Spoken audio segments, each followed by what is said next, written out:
할렐루야, 반갑습니다. 오늘 수요 사경에 또 시작을 하겠습니다.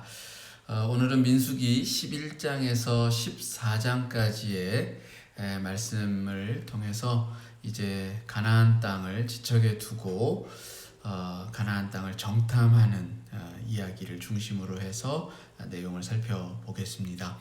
오늘 주제 성구가 되어지는 민수기 13장 25절에서 33절까지 말씀 함께 읽어보겠습니다. 40일 동안 땅을 정탐하기를 마치고 돌아와 바란 광야 가데스에 이르러 모세와 아론과 이스라엘 자손의 온 회중에게 나와 그들에게 보고하고 그 땅에 과일을 보이고 모세에게 말하여 이르되 당신의 우리를 보낸 땅에 간즉 과연 그 땅에 젖과 꿀이 흐르는데 이것은 그 땅의 과일이니이다. 그러나 그 땅 거주민은 강하고 성읍은 견고하고 심이 클 뿐 아니라 거기서 아낙 자손을 보았으며 아말렉인은 남방 땅에 거주하고 헷인과 여부스인과 아모리인은 산지에 거주하고 가나안인은 해변과 요단가에 거주하더이다. 갈렙이 모세 앞에서 백성을 조용하게 하고 이르되 우리가 곧 올라가서 그 땅을 취하자 능히 이기리라 하니 그와 함께 올라갔던 사람들은 이르되 우리는 능히 올라가서 그 백성을 치지 못하리라. 그들은 우리보다 강하니라 하고 이스라엘 자손 앞에서 그 정탐한 땅을 악평하여 이르되 우리가 두루 다니며 정탐한 땅은 그 거주민을 키는 땅이요 거기서 본 모든 백성은 신장이 장대한 자들이며 거기서 네피림 후손인 아낙 자손의 거인들을 보았나니 우리는 스스로 보기에도 메뚜기 같으니 그들이 보기에도 그와 같았을 것이니라. 오늘 말씀의 주제는 사실 이제 출애굽 1세대의 불행이라고 할 수가 있습니다. 10장 11절부터 14장까지는 시내산에서 출발하여서 이제 가데스까지 이르는 여정이 기록이 되어져 있습니다. 시내산은 그 시나이 반도 저 아래쪽 여러분들 이렇게 뾰족하게 되어져 있는 지도를 생각해 보시면 시나이 반도 그 끝부분 삼각 부분의 거의 끝부분 남쪽에 시내산이 있고 이제 거기서 북쪽으로 쭉 해안선 이 오른쪽에 해안선을 좀 한참 들어서 내륙으로 해서 이렇게 쭉 북쪽으로 올라가면 바란 광야를 지나서 이제 그 가나안 땅을 지척에 두고 있는 가데스 지방에 이르게 됩니다. 시내산에서 머물면서 우리가 지난주에 살펴보았듯이 하나님의 율법을 받았죠. 그리고 하나님의 말씀을 통해서 나름의 이제 법적인 체계를 갖춘 이스라엘 백성들이 다시 이제 행군 준비를 하고 가나안 땅을 향해서 나아가게 된 것입니다. 그런데 이 가나안 땅을 향해 가는 그 과정에서 사실 이제 끊임없는 갈등이 빚어지고 무엇보다 그 하나님에 대한 불평과 원망으로 가득 차게 되어진 것을 보게 됩니다. 물론 우리가 이전에 이제 그 레위기나 또 출애굽기나 이런 등등에서 보았던 것처럼 사실 이제 물에 대한 것, 먹을 양식에 대한 것, 뭐 이런 것들을 통해서 끊임없이 그 하나님을 원망하는 것을 들을 수 있었는데요. 여기서도 이제 그런 내용들의 일부를 전하고 있습니다. 근데 이번에는 이제 출애굽 당시에 사실 이스라엘 백성들, 그러니까 유대인들만 그 애굽을 빠져나온 것이 아니라 이제 그 애굽이 나올 때에 그 거기에 합류했던 그 다른 이방 민족들도 상당히 섞여 있었습니다. 그러니까 애굽의 압제에 시달리는 도중에 어쨌든 이제 유대인들이 탈출하게 되어졌을 때에 거기에 합류해서 같이 이제 자유를 찾아서 떠났던 많은 민족들이 있었던 거죠. 근데 이제 그들 가운데 섞여 살던 이런 그 다른 인종들 가운데 오늘 성경은 탐욕이 생겼다라고 말합니다. 그래서 탐욕이 생겨서 음식을 가지고 불평을 합니다. 그래서 이제 거기에 이제 덩달아서 동조하는 이스라엘 백성들이 이제 고기를 달라고 모세를 원망하는 사건이 이제 11장에 기록되어져 있습니다. 그러니까 이스라엘 백성들의 원망과 이 불평에 지친 모세가 하나님께 기도합니다. 그래서 하나님은 그의 일을 나눠질 수 있는 70인의 장로를 세워주셨습니다. 또 한편으로는 12장에 가면 모세가 구스 여인, 그러니까 지금의 이제 이디오피아입니다. 구스는 이 이디오피아 여인을 아내로 맞이하는 일이 있었습니다. 아마도 그 본처였던 십보라가 사망한 후에 이제 모세가 새로 재혼을 하게 된 것 같습니다.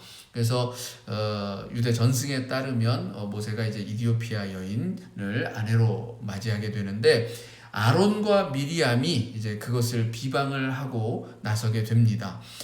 그런데 이번에도 하나님은 모세의 편을 들어주십니다. 그래서 오히려 그렇게 모세를 향하여서 비방을 하고 나섰던 미리암으로 하여금 나병이 걸리게 하셨고 모세가 기도함을 통하여서 낫게 하십니다. 그리고 이제 마침내 그 12장의 사건을 지나서 바란 광야의 가데스 땅에 이르자 그 하나님은 이스라엘 각 지파에서 한 명씩을 뽑아서 가나안 땅을 정탐하고 올 것을 명하십니다. 그래서 이제 12지파의 각 사람들이 가나안 땅을 정탐을 하러 가죠. 40일 동안의 그 정탐을 마친 후에 이제 이 사람들이 돌아와서 회중들에게 이제 보고를 하는 장면이 13장에 기록이 되어져 있습니다. 그러니까 이 보고를 들은 이스라엘 백성들은 이 가나안 땅에 가서 보니 정말 하나님께서 약속하셨던 것처럼 젖과 꿀이 흐르는 땅이더라. 그러니까 그 땅에 그 과일들을 가지고 왔죠. 그래서 이제 그 땅의 그 산물들을 직접 보여주면서 정말 아름다운 땅이고 풍부한 그런 땅이다라고 하는 것을 알립니다. 그런데 문제는 이제 그 땅에 거주하는 거민들이 눈에 보기에도 겉으로 보기에도 너무 강해 보이더라는 거죠. 그래서 그 땅의 거민들을 물리치지 못하고 결국 우리는 어쩌면 저들에게 몰살을 당할지도 모를 것이다 라고 하는 두려움을 갖게 되면서 하나님과 모세를 원망하게 되죠.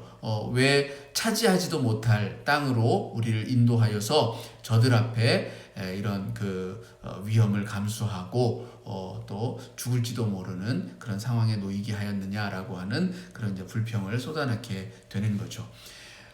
이 때문에 하나님은 그 이스라엘 백성들이 정탐하였던 하루를 1년으로 계산을 해서 40년을 광야에서 보내게 하십니다. 그 세월 속에서 이제 그 가나안 땅을 하나님이 주신 그 약속의 땅을 우리가 차지할 수 있다라고 이야기했던 여호수아와 갈렙만을 제외한 20세 이상의 출애굽 1세대를 결국 광야에서 모두 죽게 하셨습니다. 이처럼 이제 11장에서 14장까지의 그 이야기 속에는 굉장히 좀 몇 가지 의미 깊은 주제들을 발견하게 되어지는데요. 먼저는 이제 이미 모세의 장인이었던 이드로를 통해서 그 천부장과 백부장, 50부장, 10부장 등을 세워서 업무의 효율성을 좀 개선했던 모세는 다시금 이제 70인의 장로를 세워서 백성들의 원망이나 불평에서 오는 그런 이제 극심한 스트레스를 분산하게 됩니다. 어쩌면 이것은 이제 백성들의 불만이 1차적으로 그 장로들에게 먼저 수렴되는 과정을 둠으로써 좀 더 체계적으로 또 종합적으로 문제에 접근하게 하였을 것이다 라고 생각이 돼요. 일종의 그 행정체제의 그 개편이라고도 볼 수가 있죠. 요즘식으로 말하면. 그런가 하면 또 한편으로는 그 거의 1인 체제의 어떤 그런 지도 체제를 사실 이제 조금 더 이제 권한을 분산시키는 그런 효과도 분명히 있었을 것입니다. 그래서 너무 지나치게 모세 자신에게 집중되어지는 그런 어떤 권력으로 말미암아서 의도치 않게 생기는 여러 가지 그런 좋은 일은 지도자에게 큰 영광이 되어지겠지만 나쁜 일 또한 지도자에게는 엄청난 모든 책임을 스스로 감당해야 하는 그런 막중한 책임감이 있기 때문에 아마 이제 그런 것들을 좀 더 이렇게 분산하면 스스로에게도 또 그런 업무에서 오는 극심한 스트레스를 좀 줄일 수 있지 않았을까라는 그런 생각이 드는 거죠. 어쨌든 하나님께서는 이런 일을 통해서 나름의 어떤 그 질서들을 세우시고 또 어떤 그 업무라든지 이런 것들에 있어서 좀 효율성을 갖게 하시고 나름의 이제 민족 국가로서의 어떤 기틀들을 이렇게 세워가는 것을 우리가 확인할 수가 있습니다. 두 번째는 이제 12장에 이르러서 좀 우리가 좀 깊이 좀 생각해 볼 수 있는 이야기가 등장을 하는데요. 바로 이 그 구스 여인을 아내로 맞이한 모세를 아론과 미리암이 그 비난을 하죠. 근데 사실 이제 모세가 시내산에서 공포한 율법에 따르면 이스라엘 백성들은 이방 사람들과 그 혼인을 하지 못하도록 그렇게 이제 규정을 하였습니다. 근데 이제 모세는 하나님께로부터 받은 그 율법이자 또 자신이 공포한 율법을 지금 스스로 어기는 셈이고, 이것을 비난한 아론과 미리암의 주장은 무척 당연해 보입니다. 그런데 문제는 성경이 그런 아론과 미리암의 이런 문제 제기를 온당한 것으로 받아들이지 아니하고 하나님은 오히려 모세의 편을 들어주실 뿐만 아니라 미리암에게 나병을 주심으로써 이 일이 올바로 한 그런 문제 제기가 아니었음을 오히려 말씀을 합니다. 이 부분을 어떻게 해석할 것인가를 우리가 좀 생각해 보면서 또 그 의미들을 나름 생각해 볼 필요가 있는데요. 대체로는 하나님이 세우신 그 지도자의 권위에 대한 도전은 옳지 못하다라는 식으로 해석하는 경향들이 있습니다. 물론 이것은 한편으로는 타당성을 가질 수 있지만 또 한편으로는 너무 좀 지나친 면이 있습니다. 그러니까 하나님으로부터 주어진 권위라고 하는 것이 이처럼 모세처럼 어떤 명확하게 어떤 드러나는 어떤 그런 것이라면 훨씬 더 우리가 좀 이해하기가 쉬운데, 사실상 그 지도력이 하나님으로부터 오는 어떤 것인지를 판단하기가 사실 매우 쉽지 않다는 거죠. 그리고 이처럼 율법을 스스로 어기는 어떤 그런 행위에 대하여서 문제제기조차 못하는 것이 과연 권위에 대한 도전인가라고 하는 의문을 갖게 하기도 합니다. 그러니까 물론 우리는 하나님이 세우신 자에 대한 어떤 존중이라고 하는 것은 분명히 필요한 것이지만, 그렇다고 해서 그것이 마치 하나님만큼이나 절대적인 권위를 갖는 것은 아니다라고 하는 것을 생각해 볼 수 있다는 거죠. 또 한편으로는 하나님이 모세에게 주신 그 율법은 우리가 그냥 이방인과 혼인하면 안 된다라고 하는 것으로 주어져 있는 것처럼 보이지만, 좀 더 구체적으로 들어가면 출애굽기 34장 16절과 또 신명기 7장 1절에 보면 거기에는 이제 영적인 어떤 순수성을 유지하기 위한 목적에서 장차 가나안 땅에 들어가면 그 땅의 7 족속과 통혼하지 말라라고 하는 것을 명시하고 있습니다. 그러니까 이방인과의 혼인 자체를 금지하는 것이 아니다라는 거죠. 그러니까 절대 모든 이방인들과의 혼인을 금지한다라기보다는 하나님의 백성으로서의 정체성을 흔드는, 그러니까 다시 말해서 우상을 가지고 와서 그 우상 숭배에 빠지게 할 수 있는 그러한 특별히 이제 장차 정착해서 살아갈 땅에 그 땅에 거류하고 있는 그들이 섬기는 토속신들 뭐 이런 것들과 그 통혼의 과정을 통해서 섞여들지 않도록 하기 위해서 특별히 가나안의 7족속과 혼인하지 말라고 하였던 것이지 그 이방인 전체와의 혼인을 금지했다는 것은 아니다라는 점인 것이죠. 그러니까 이 부분에 조금 더 우리가 이렇게 주안점을 두면 여기에서 가장 강조되어지고 있는 것은 바로 영적 순수성의 유지라는 겁니다. 그러니까 본질은 어떤 혼인의 문제가 아니라 그 이스라엘 백성들이 지키고 또 계속해서 유지해 나가야 할 삶의 모습에 관하여서 좀 더 우리가 깊이 있게 봐야 할 따름이라는 거죠. 그러니까 이미 모세가 취한 구스 여인은 아마도 출애굽 과정에서 유대인들과 함께 하였고 그 과정에서 자연스럽게 그 유대인과 그 문화적으로든 또 율법적으로든 또 그들의 하나님에 대한 섬김이라든 이런 것들을 몸에 익혔으리라고 여겨집니다. 그러니까 이제 그런 이와의 어떤 그 혼인까지도 금지하는 것 이런 것들은 아마도 너무 지나친 비난적이었다라고 볼 수 있다라는 점이죠. 중요한 것은 영적인 순수성을 유지하는 것 이것이 좀 더 큰 목적을 담고 있다. 그리고 두 번째 또 세 번째 우리가 또 해석해 볼 수 있는 여지는 사실 장차 이제 그 하나님은 그 이스라엘 백성 유대인과 이방인들 사이에 어떤 평화적인 연합을 그 좀 더 하나님의 그 방식으로 생각하고 계신다라고 하는 것입니다.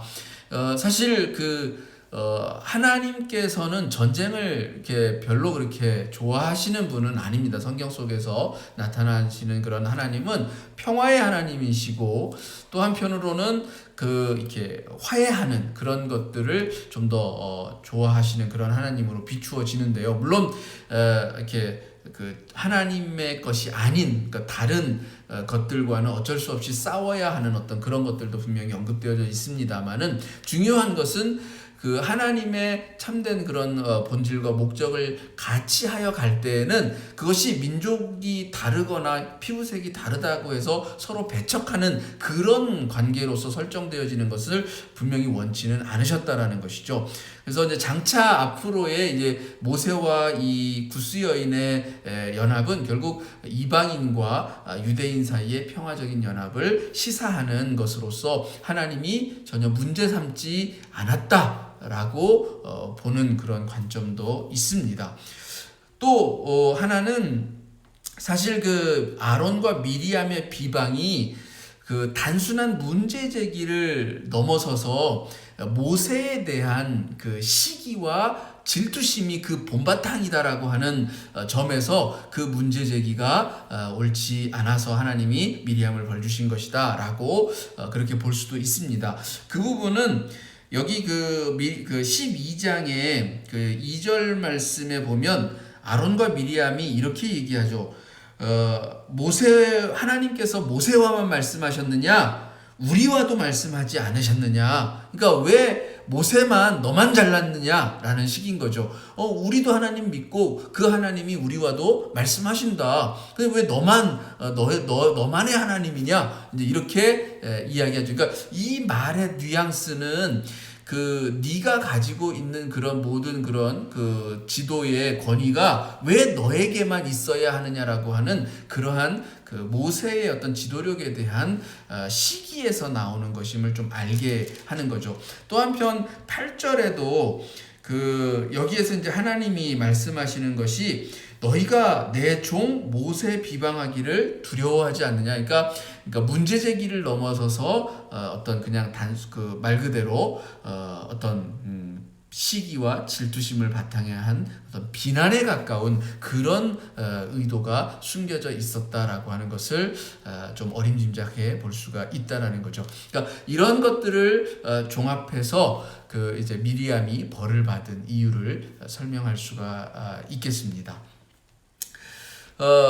제가 이제 나중에 이제 이 이후에 고라 자손들이 반역을 꾀하였다가 그 하나님께로부터 이제 그 재난을 당하게 된 사건, 저주를 받은 사건을 설교를 드린 적이 있었는데, 거기에서도 고라 자손들이 바로 이제 모세에 대하여서 그 이제 모세가 가진 그 권위에 대한 시기와 질투 때문에 그 일을 벌였다라고 하는 맥락, 그래서 같은 맥락에서의 그런 그 반역이었음을 말씀을 드린 바가 있습니다. 이제 마지막으로 이제 그 40일의 정탐을 한 후에 하나님은 이스라엘 백성들이 그 약속의 땅에 들어가는 대신에 40년을 광야에서 방황하면서 이제 20세 이상의 출애굽 1세대는 여호수아와 갈렙을 제외하고 다 죽게 될 것임을 선언하시는 장면이 이제 13장에 기록이 되어져 있는데, 출애굽 1세대는 왜 실패하였는가라는 겁니다. 궁극적으로는 사실 믿음의 문제였죠. 출애굽의 여정에서 이스라엘 백성들은 끊임없이 하나님을 시험합니다. 그 물을 주실 수 있는가? 먹을 양식을 주실 수 있는가? 또 그 적들을 물리칠 수 있는가? 등등의, 그러니까 사실 하나님이 세우신 자에 대한 도전이자 한편으로는 이것은 직접적으로 하나님에 대한 도전이고 하나님을 시험하는 것이었다라는 거죠. 사실 무엇인가를 확인하고자 하는 그 마음 자체는 우리가 충분히 이해할 수 있습니다. 그러나 그 광야를 지나오는 동안에 출애굽 통해서 이제 그 가나안을 지척에 두기까지 그 지나오는 과정 속에서 이 하나님과의 끊임없는 소통을 통해서 많은 경험들이 쌓였을 거라는 거죠. 그러한 경험들을 통해서 그 하나님의 어떤 존재를 분명하게 알고 또 체험을 했음에도 불구하고 매번 그런 확인을 한다. 똑같은 상황이 주어질 때마다 매번 확인한다. 사실 이것은 불신과 다름이 없다라는 겁니다. 어떤 똑같은 상황이 주어졌을 때에 앞에서 그것을 헤쳐나갈 수 있는 어떤 길을 제시하시고 또 그것을 올바르게 추구할 수 있는 방법들을 제시해 주셨음에도 불구하고 그 같은 일이 부딪힐 때마다 똑같은 방식으로 계속해서 하나님을 원망하고 하나님을 믿지 못하고 모세를 향하여서 또 원망의 분노를 쏟아놓는다라고 하는 것은 사실 하나님에 대한 불신이었다라고 밖에는 볼 수 없었다라는 점입니다. 이것이 이제 출애굽 1세대의 실패의 원인이었다라는 것이죠. 오늘 이러한 민수기의 11장에서 13장까지 또 14장까지의 말씀을 통해서 오늘 우리가 거기에서 다루고 있는 몇 가지 주제들을 함께 생각해 보았습니다. 이제 질문들을 통해서 조금 더 우리 스스로에게 또 질문을 던지면서 의미를 찾아보기를 원합니다. 먼저는 그 이스라엘 백성들의 원망이 탐욕에서 비롯되었다라고 성경은 말해주고 있습니다. 근데 이 탐욕은 그 이스라엘 진중에 거하던 다른 이방인들에게서 발생했던 거죠. 근데 대부분의 욕망은 이처럼 강력한 전염성을 가지고 있습니다. 그러니까 원래는 내가 갖고 싶지 않았는데 남이 가지려고 하면 왠지 그냥 나도 갖고 싶어지는 것이 이제 우리의 마음이라는 거죠. 그러니까 내가 욕심을 부리면 남들도 그렇게 될 수 있다라고 하는 사실을 알려주는 것입니다. 그러니까 탐욕이 광기처럼 어떤 사회를 휩쓸 때에 거기에는 거품이 발생을 하죠. 우리가 이제 뭐 부동산의 거품이나 또 금융상품의 어떤 거품이나 뭐 이런 것들이 국가나 가계의 경제를 정말 휘청이게 할 만큼 커다란 그 위험이 되었던 적이 사실 많이 있었습니다. 우리가 그렇다면 이러한 탐욕들을 이길 수 있는 길이 무엇인가라고 하는 것입니다. 우리가 이제 탐욕에 물들지 않기 위해서 우리는 어떠한 자세를 가질 필요가 있는가? 누군가 탐욕을 부린다라고 해서 거기에 휩쓸려서 거기에 동조해 가지 않고 나의 어떤 그 자리를 굳건히 잘 지키는 것, 이것이 어떤 신앙인의 어떤 올바른 자세라고 볼 때 그것을 하게 하는 힘이 또 어디에 있는가라고 하는 것을 한번쯤 이렇게 질문해보고 또 묵상해 보았으면 좋겠습니다. 모세가 이 구스 여인을 아내로 맞이한 일 때문에 갈등이 생겼을 때에 하나님은 모세의 편을 들어주셨고 또 그에 대한 의미들을 좀 말씀을 드렸습니다. 여러분들은 혹시 또 달리 생각하시는 것이 있다면 어떤 의미로 다가오게 되어집니까? 사실 성경을 읽다 보면 그냥 한순간에 그 의미를 바로 알아챌 수 없는 본문들을 만날 때가 참 많은데요. 그럴 때마다 그냥 이렇게 넘어가지 마시고 이렇게 그 하나를 놓고 좀 오래도록 깊이 있게 이렇게 묵상을 하고 또 관련된 자료들을 찾아보고 이렇게 하면 훨씬 그 의미를 깊게 하고 또 우리의 삶에도 좀 더 그 풍성하게 할 수 있는 그 의미들을 발견할 수 있으리라고 생각이 되어집니다. 남들이 가진 또 생각들 말고 또 각자만의 어떤 또 주시는 그런 의미와 또 목적도 분명히 있으리라고 생각이 되어지는데요. 여러분도 한번 그 의미들을 생각해 보시면 좋을 것 같습니다. 세 번째는 이 정탐을 하고 돌아온 정탐꾼의 시각은 매우 제각각이었죠. 우리가 어디에다 시선을 두느냐에 따라서 보이는 것이 굉장히 달라진다라고 하는 것이죠. 우리가 뭐 색안경에 대한 이야기도 많이 하지만 어떤 안경을 끼느냐에 따라서 세상은 어떤 그 각기 다른 색깔로 보인다라는 것이죠. 그러면 우리는 사실 이제 신앙의 눈을 가지고 이 땅을 살아갑니다. 그러니까 우리가 끼고 있는 이 신앙의 눈을 통해서 바라보는 세상은 어떤 것인가라고 하는 것이죠. 하나님께서 우리들로 하여금 살게 하신 이 땅을 바라보는 우리의 시각은 어떤 것인가? 그리고 또 그 땅에서 정말 하나님의 그 뜻을 따라서 살아간다라고 하는 것은 어떤 삶인가라고 하는 질문을 던지게 합니다. 여러분도 한번 생각해 보셨으면 좋겠습니다. 마지막으로 출애굽 1세대는 결국 실패하였죠. 하나님이 애굽으로부터 자유를 얻게 하셨지만 그 자유함은 광야에서 온갖 고생을 하다가 사망에 이르는 것으로 결국 마감하고 말았습니다. 어떤 면에서 보자면 은혜가 주어졌어요.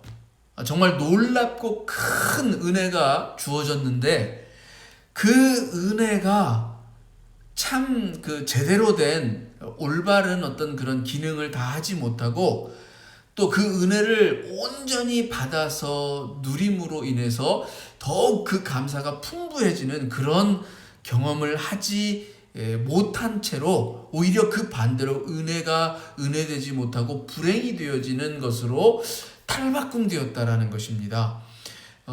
그것을 갖게 한 이유는 우리가 살펴보았지만 그 하나님에 대한 끝없는 원망과 불평. 그러니까 분명히 하나님은 은혜로서 주셨지만 그것을 은혜로 보지 못하고 오히려 자신들의 어떤 불행으로 바라보고 그래서 원망과 불평을 하나님께 돌렸다라고 하는 것을 볼 때에 우리의 삶에서도 혹시 그런 것이 있지 않나. 그러니까 하나님이 나에게 은혜로 주셨는데 내가 그것을 깨닫지 못하여서 그것이 은혜인지 모르고 오히려 하나님께 원망을 드렸던 것은 혹시 없는가? 살아오면서 혹시 그런 것이 있었다면 이제 우리가 돌이켜서 다시는 이제 그 주어지는 그 은혜를 정말 제대로 보고 제대로 알고 제대로 깨달아서 그 은혜가 주는 값진 선물들을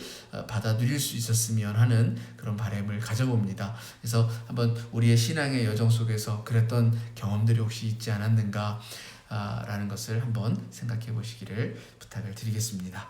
네, 오늘 이렇게 해서 민수기의 또 말씀을 함께 나누었습니다. 출애굽 1세대들의 실패를 통해서 오늘 우리가 또 깨달아야 할 것들이 있다면 깨닫고 또 한 주간 남은 시간들 살아갈 때에 그 실패가 우리의 실패가 되지 아니하고 그 실패를 반면교사 삼아서 성공으로 바꾸는 그런 변화의 삶이 또 우리들에게 주어지기를 바라봅니다. 기도하겠습니다.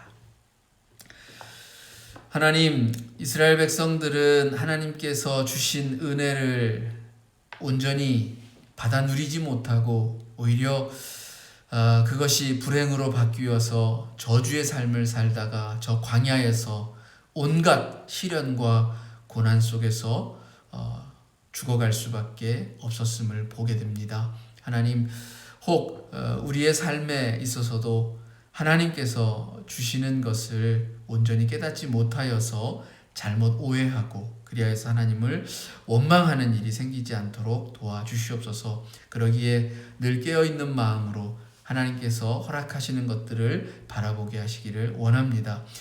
하나님께서 주시는 것은 또 그냥 받아 누리는 것이 아니라 마땅히 그것을 얻기 위한 우리의 또 삶의 여정도 분명히 있을 줄로 믿습니다. 저 가나안 땅을 그냥 거저 얻는 것이 아니라 그 땅의 사람들과 싸워야 하고 이겨야 하고 또 그 땅에서 헛되이 숭배하는 것들을 멀리해야만 하는 것이었습니다. 오늘 우리도 하나님께서 주시는 것들을 얻기 위하여서 우리의 노력을 또 경주를 다하여 갈 수 있기를 원합니다. 하나님, 그것이 두렵고 무서워서 피하는 자, 그리하여서 결국 실패자로 낙인 찍히는 그런 인생이 되지 않게 하여 주시옵소서. 주신 것, 분명히 하나님은 그것을 주실 때에는 우리가 받아 누릴 수 있기 때문에 주시는 줄로 믿습니다. 우리의 믿음이 흔들리지 않게 하시고 그 믿음을 통해서 받아 누리고 쟁취하는 복된 하나님의 성도들 되게 하여 주시옵소서. 이 어려운 환난의 때를 지나고 분명 하나님은 우리에게 주시기로 또 약속하신 저 이스라엘 백성들에게 말씀하신 것과 같은 아름다운 것들을 예비하고 계시는 줄로 믿습니다. 그것을 얻기 위하여 나아가는 우리의 걸음걸음들 속에 또 하나님 함께 하시고 또 더욱더 날로 믿음을 더하여 주실 줄로 믿고 감사함을 드립니다. 예수님의 이름으로 기도드립니다. 아멘. 감사합니다.